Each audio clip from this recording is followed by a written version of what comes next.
This is not a direct part of the sutras, but is necessary for you to know. You will understand why. When we talk of God in any form, we always first have to settle on the divinity in God, based on 3 grahas, Sun and Jupiter. Most religions abide by a principle of a Trinity, the Father, the Son, and the Holy Ghost, or Holy Spirit. Okay? The Mother, the Father, the Guru, also is a concept.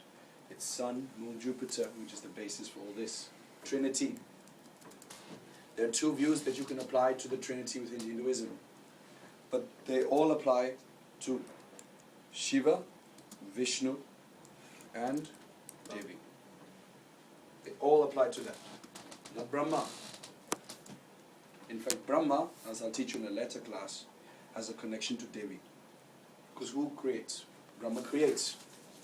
But to have the ability to create, to conceive, he must have the power of Devi. So there is an unmanifest, which is Brahma, and manifest, which is Devi, of the same principle. Because we will not worship Brahma, but we will worship Devi, we will treat this Trinity as Father, Mother, and Guru. Or, we have 2 types. It can be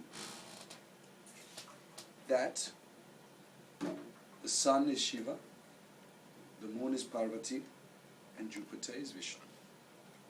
That's one. Another one. The Sun is Narayan, the Moon is Lakshmi, and Jupiter is Shiva. Moon always stays the same. Shiva and Vishnu can exchange places. Sun and Jupiter can exchange places. Now, the word Vishnu. The word Vishnu comes from the word Vishdhatu, the one who removes poison. So worshipping Vishnu is supposed to suppress or remove poison. Wherever Saturn is in your chart, when you say the name Vishnu, you are suppressing Saturn. Saturn is carrying the poison. He is not the poison, but he carries it. He carries it. You need a physical pot to carry it. Saturn is the carrier.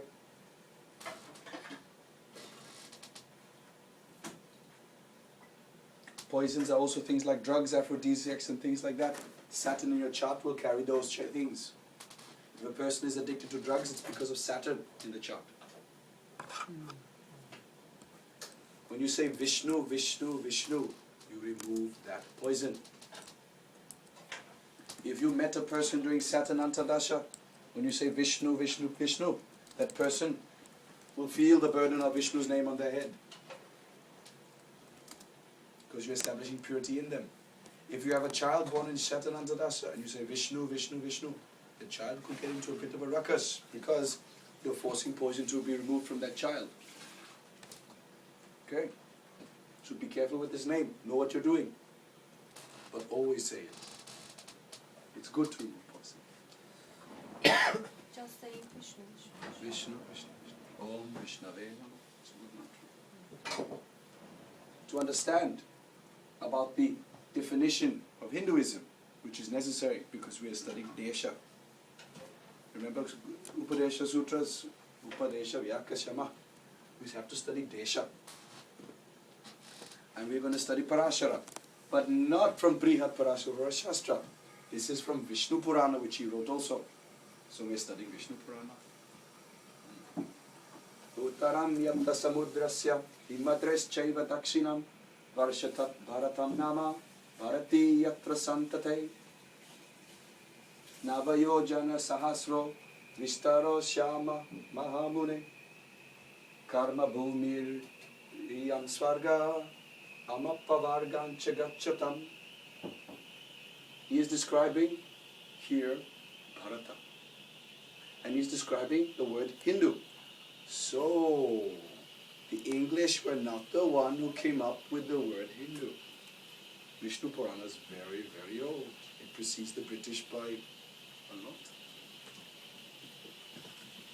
Bharatavarsha, which we know as the ancient India, lies between the Himadri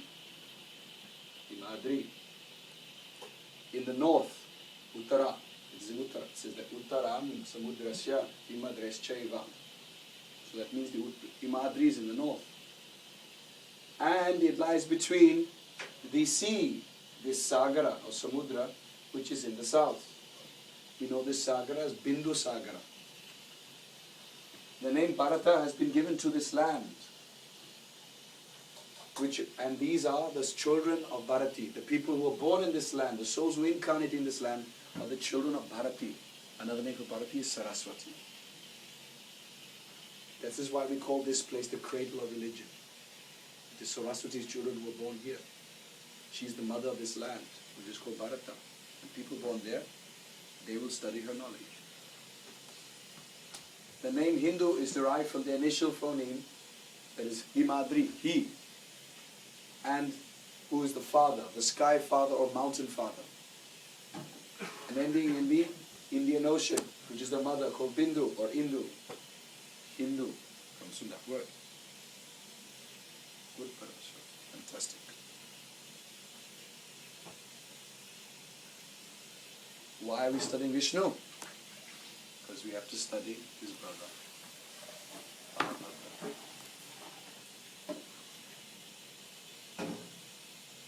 He says, Om Namo Bhagavate Balabhadraya.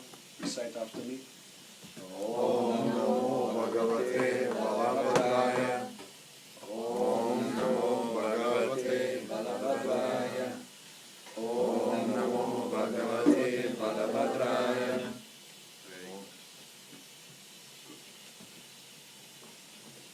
And our description. I'll tell you who Balabhadra is. Patala Nama Danschaste Vishnoryo. What? Vishnorya Tamasitana Sheshakya Yat Gunanvatum Nashatka Daityadanava.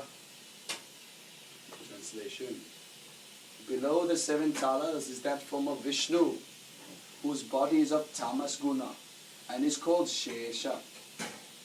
Neither the Daitya nor the Danava have a clear idea of his being and opulences. Who are the Daitya and Danava?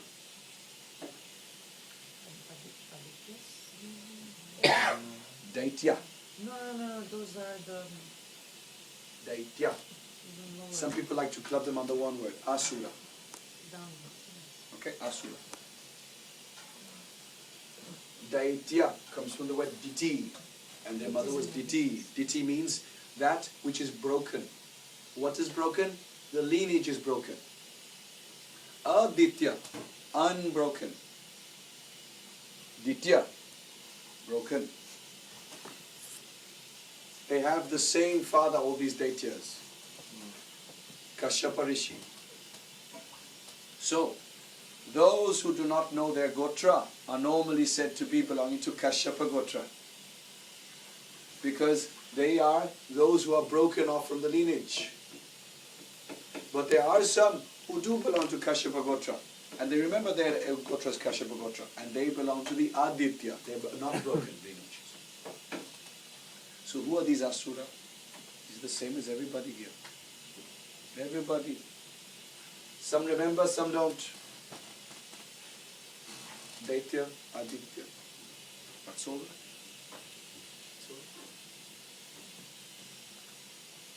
Danava. Danava are a bit different. They are from the mother Danu. These are called those who are merciless. They like to fight. They are aggressive. We have a few leaders, world leaders who are like that, right? Yeah. Maya Danava. What? There is a Maya Danava in Vastu books. Yes. Danava refers to, or Danu, Danava. One who is merciless, eager to fight, cannot help but be aggressive in wanting to fight. Is it their fault? Really? I don't know. You could be reborn as a Daitya, Danava, because of your past karma. And later you can be reborn as an Aditya. You can be reborn as a Sura, a Deva. You can. All options are there. It's only based on past karma that these changes are there. Only. It is not defined by whether you are born in India or abroad. Also. Just because you don't remember your Gotra. You should be labeled as something, no? In Serbia, they have a beautiful principle of Kula Devata. their family deity. That is linking them back. Other families have similar linkages based on their family. Their saints associated. Rishis are saints. Now, the guna of the Atma, Manas and body are different based on the threefold expansion of Narayan. Sheshanaga is of a tamasic rupa. What? No. Okay. Not the Okay. Shesha, that's what I wanted to say. The Atma is Shuddha Guna, which means pure nectar and of Sattva.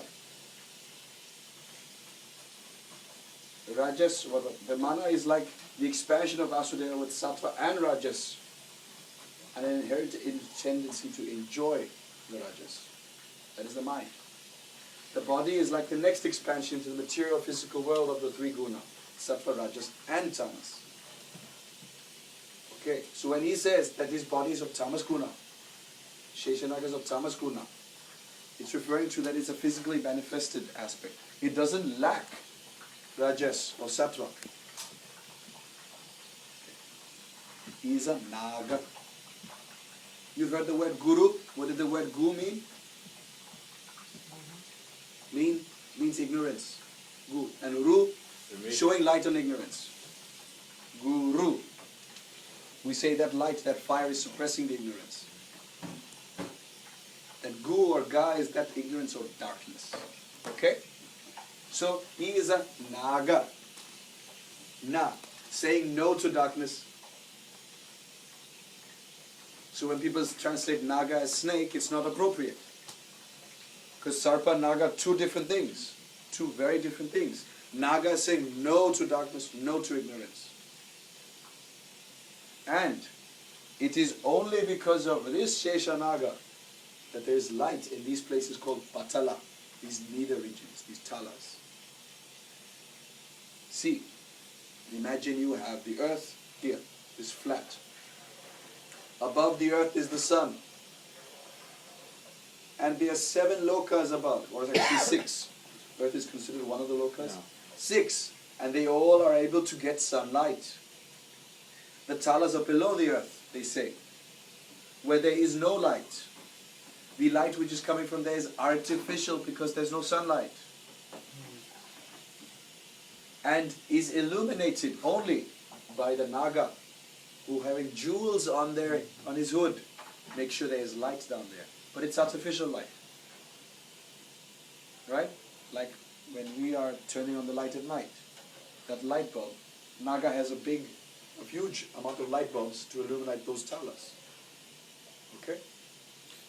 So is that then a symbol of lack of knowledge because it's not pure light? And Yes, exactly. They lack sight, they lack the original light. By being born as a human being in Bhuloka, you are ready to receive that light. You have a choice. You can say, I will accept God, or I will not accept God. If you choose not to, you'll go to the talas. You may come back, and then have a choice again. Okay? That's all it is. Now you will not think so badly about asuras and daityas and danavas. You probably have been that a few times already. Hundreds of lifetimes, God knows. And now you are moving towards that light, which is above. So next life, one of those 7 lokas is yours. One of them. For a temporary period of time. Maybe permanent stay. Stay there permanently, do all your guru mantras and get moksha from there. Why do you have to come down? Right? Remember your guru mantra, you'll stay there, they say. But they are saying the earth must become place in Become? order to go to bring the loka. Oh, you can stay in one of the lokas in Goa. Get moksha. From there? You can, yes. The rishis, their main purpose is to get to Satyaloka and stay there. And they'll keep doing mantras there and doing their things till they get moksha from there. You can. The difference is, this earth you have to come back to undergo karma. Karma you have to undergo here. What if you have no more karma left? But you're not ready for moksha. You can be enlightened, completely pure, but you're not ready for moksha. Because you're not detached. Detachment is not a criteria for being pure or being enlightened. You could be fully enlightened about this world, but you're still not detached. We know that. We have seen examples. The rishis don't just get moksha. Why are the rishis hanging around here if they could get moksha, right? Have you ever thought of that? Don't you think if you were a rishi and you had the choice, stay here or get moksha, the choice would be simple? Very, very simple. Right. If you were a rishi, say, forget this world, go. Go. Because if you stay, you may have to do karma. If you are so knowledgeable to know all this about the entire universe, everything, and understand the cycle of birth and rebirth and everything, and you know your entire past lives, you can almost predict your future, exactly as it will be for the next 7 lives. You think you will stay? You want to stay. Even remembering your past life, all of you want to go. Just you remember one day, you say, that's it, I'm leaving. I'm not going to make the same mistake again. Vivekananda learned that within a week he left. 1 week left. Bye. Okay.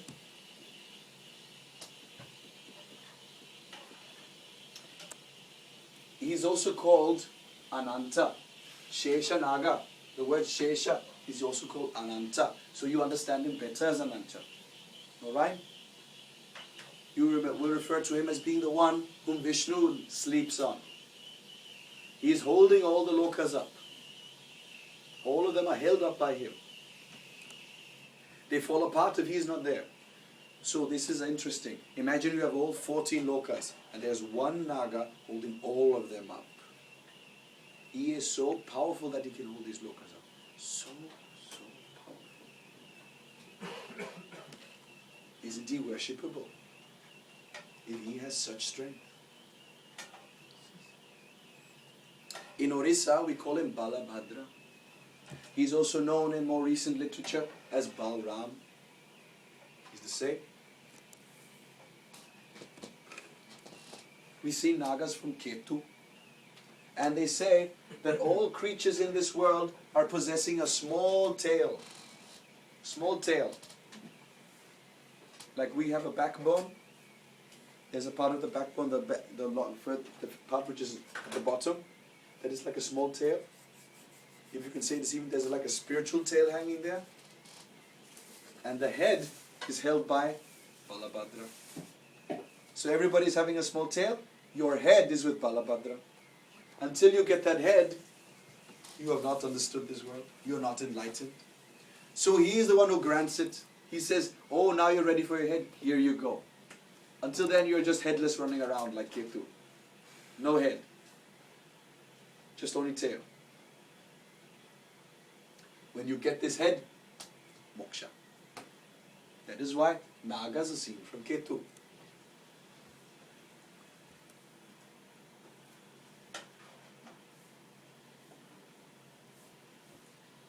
Yo ananta patayate siddhir devi devarishi pujita sa sahastra shira vyakta swastikam bushne. What it says here is the Siddhi Devi, which are the Mahavidya, the Deva also, and the Rishi worship him as Sri Ananta. He has 1,000 heads. Hence we say we have this concept of Sahasra Nama. So when you're doing a Sahasra Nama, 1,008 names of any form of God, you're also worshipping Ananta. This is embedded in the whole principle. And you're supposed to worship him with a pure and clear sign of the swastika. Which color is pure? White. Yeah? Okay, so draw white on this wall, please. Draw swastika. So what color must the wall be for you to draw white? Another color? But most walls are white. So your concept of purity is white. Which sign is white? In the zodiac? Taurus, Vrishabha. Yes? Taurus? Yes? So you consider Taurus a very pure sign? Which sign establishes purity? Huh? Aishis. So that means like So you said somebody said Dano, somebody said Paishi. Okay. Good, fine. Alright. Good. To some extent, yes.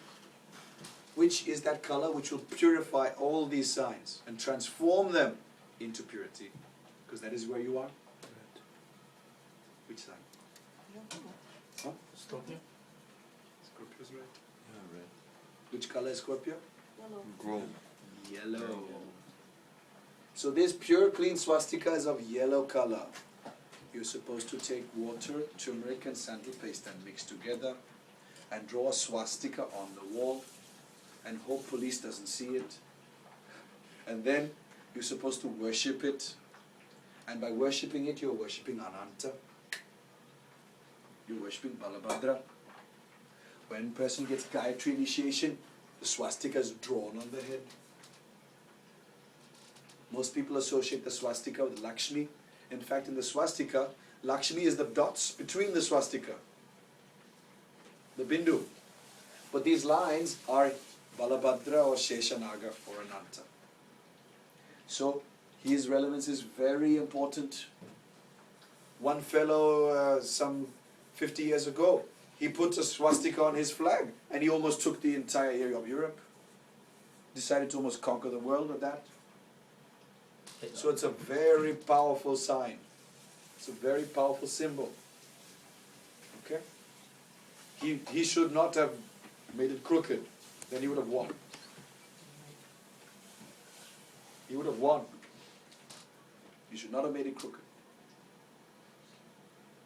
Okay. Now here's something interesting. The Mahavidya worship him.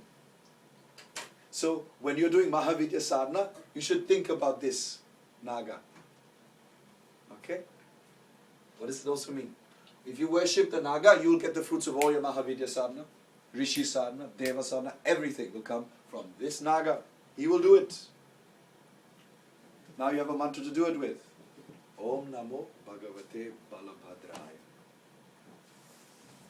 This is our tradition's mantra to do this. What does it look like? What is? Swastika? Yes. How is it drawn? 2 S's. Okay? You draw one S like that, and then the other S like that. Ah. Yes. 2 S's. I will stand here. I'll just. Sorry. One S like that, the other S like that. Remember S. Hitler had it also reversed upside down like the Buddhists do. But that was a different relevance. And we're very happy he did it so he lost. Otherwise, he'd speak German right now. Yes, yes.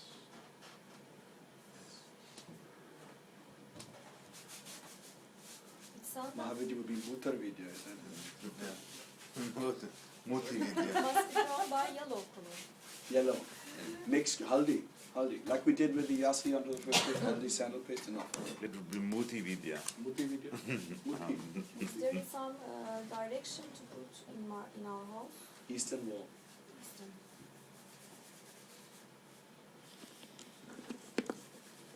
What we do is, we draw the swastika first. We take the little bit of sandal paste which is left and we accept as the offering.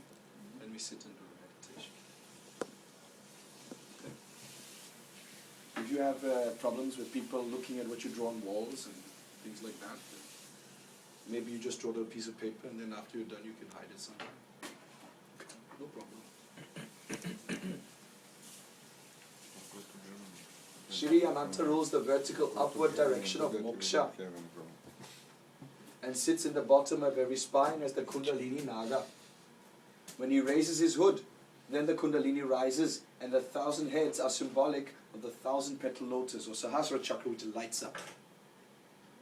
So he is the one who's making the entire Kundalini move. Him alone. So when we said he is the one holding up all the lokas, he's also the one holding up all the chakras.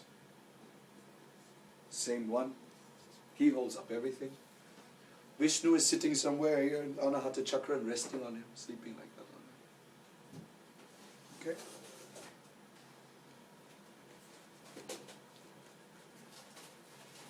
Vanamani sahastrena yatsa vidyotayan disha sarvan karoti viryan hitaya jagato asuran. 1,000 nagamani. Nagamani, that means gems on the hood. At least we think that's what it means. 1,000 Nagamani, gems on his hoods, shine like 1,000 suns, throwing their light in all the regions, Saptaloka and Tala, and even beyond. For the sake of benefiting the universe, he makes the Asura completely weak by drawing out their strength. So all these fellows in the Talas, he completely suppresses. He draws out their strength. What does that also mean? You also have Talas in you. You have Lokas, right? How about Peril? They're Talas. He can suppress the negative influences of those Talas on us. You think most people are hanging around Bhuloka? Honestly, they're hanging around some Tala. They even live here, they're hanging around some Tala down here. You know? They think with these organs underneath here somewhere, more than up here.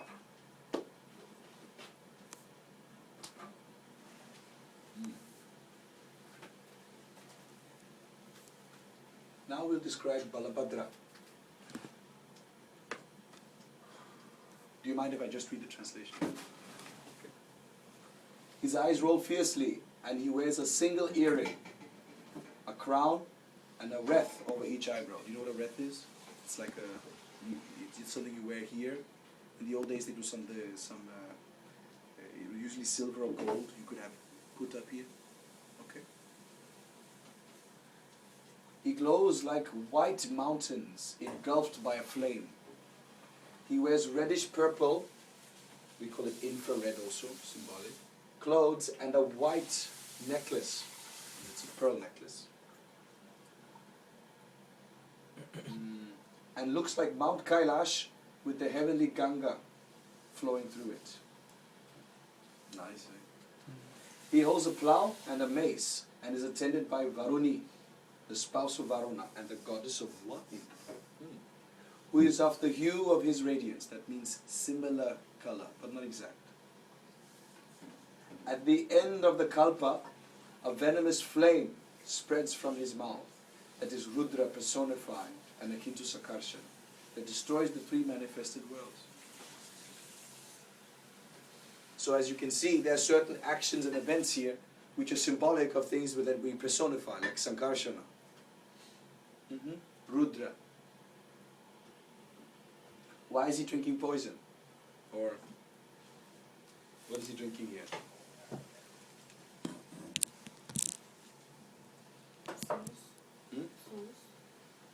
So? Oh, the soul? Soul. Okay, maybe. Good point. Good point. You must keep in mind he's a Naga. His spit itself is the poison. He's a Naga. He can hold it. He can hold that flame until the end of life. He can hold it for that long. His spit itself is that poison. If he gives it out, destruction starts. Who is it who likes to drink wine in the chart? Which sign likes to drink wine? Huh? Kumbha. Why? Shani? Because of Rahu being the Lord. Rahu being Lord. Rahu. Yes? That's a pot that holds the... It holds the poison, you say. It also holds water. Yes, Why is he drinking wine? Rahu ke Rahu. So Rahu likes to drink. Why does he like to drink, I'm asking?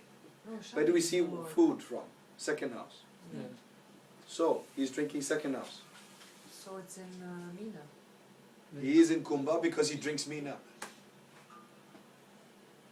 Sometimes that Meena is wine. That's why people sometimes, in the Western astrology, they associate wine, drinks and alcohols with 12th house, right? Now you know why. This is the reason. There's a good reason for it. Pajis. He's drinking Pajis. Druga dependencja, no? Exactly. He's drinking that. So the drinker is in Kumbha, but what he's drinking is in Meena.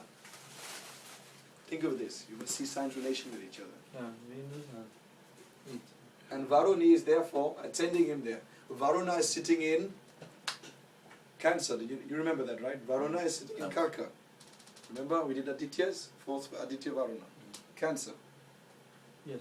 And he is the one who's helping that Meena over there, which is serving Kumbha.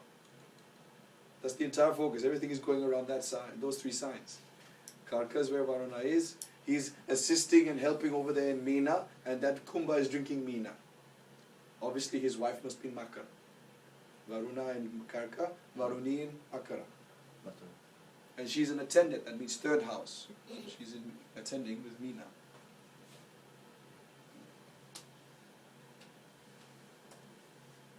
More description. He bears this world like a crown over his head, and is the very foundation on which the 7 tala, the lower regions, are held up. The Naga Kanya, these are supposed to be virgin Nagas. He's written female cobra. Kanya means virgin or young girl, and we know Naga already what it means. Grind sandal paste, which is spread in the akasha by his breath. Prana. This is the cooling aspect. Sandal paste is served because it's cooling. Okay? What ensures that our digestive system doesn't just burn our bodies? There must be some cooling factor.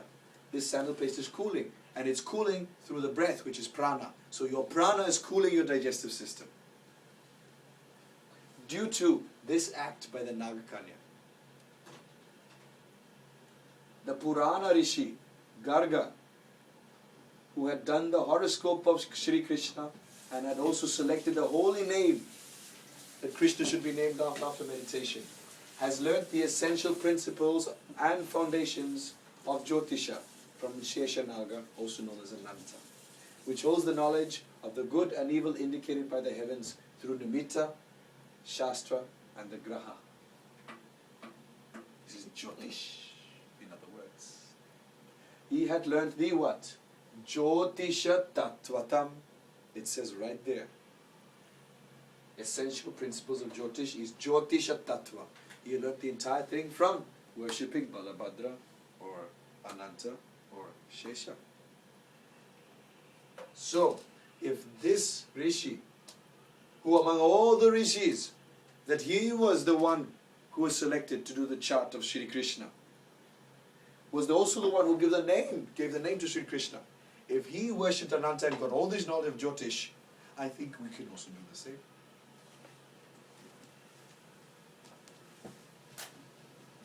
He was the privileged one who got to see God's chart and gave God a name through which he would be worshipped from 3000 BC until now. When we say Hare Krishna, it is this avatar Krishna we're referring to most of the time. Where did that name Krishna come from? Gargamuni. And he got his knowledge of Jyotish from Sheshana. What do you think we should do? If the child who is to be God, an avatar, landed up on your doorstep, don't you think you're the most privileged astrologer in the entire universe? And they ask you to select the name, and you know that that name is going to be worshipped. It's going to be worshipped. And every time they say that name, it's you they're going to be referring to as the Rishi of that name. Because you gave it. So now you're responsible for that name. So does that mean you have to learn how to find a child's name in a chart? Good name? Yes. It also means you must be this good. This is how good we want you to become. This is how good we want to become. This is the aspiration. As good as Garga. You do that? Done. Settle for life. Done. You've done what you have to do. That one chart, you don't have to do any more charts after this. Yeah, he's from Garga Rishi. His lineage is Garga. This fellow.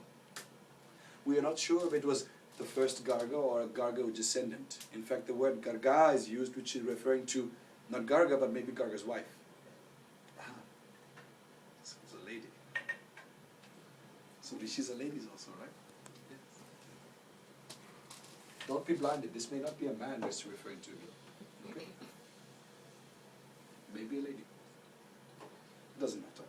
Really, both the same. Now, so this is how good we have to become. And how will you do that? Only Namo Bhagavate Balabhadraya is what the tradition advises.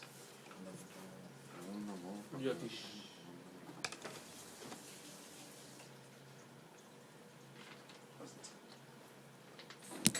Either way, there's a break. Break.